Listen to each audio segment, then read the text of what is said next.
आँखाको वरपरको छाला चाउरी पर्ने, चिलाउने, रातो हुने, सुन्निने त्यस्तो हुनसक्छ। र साथसाथै तपाईँलाई नाकको एलर्जी, छालाको एलर्जीहरू पनि सँगसँगै भइराखेको हुन्छ। टिपिकल नेपाली नाम छैन, यसलाई हामीले एटोपिक केराटोकन्जन्क्टिभाइटिस नै भन्छौँ।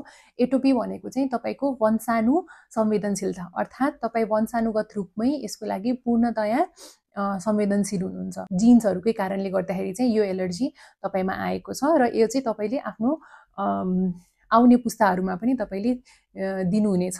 यस्तो खालको एलर्जी चाहिँ सानो बच्चाहरूमा नभइकन ठुलो मान्छेहरूमा हुन्छ। ठुलो मान्छेहरू भनेको 25-30 वर्ष यताको मान्छेहरूमा चाहिँ यस्तो खालको एलर्जी देखिन थाल्छ र यस्तो एलर्जीहरू चाहिँ एउटा उमेरमा पुगेपछि पूर्णतया निको हुने पनि हुँदैन है। लामो समयसम्म तपाईँले यसको लागि औषधि चलाइराख्नुपर्ने हुन्छ र वर्षेनी यो एलर्जीले तपाईँलाई दुःख दिइराख्ने खालको एलर्जी हुन्छ।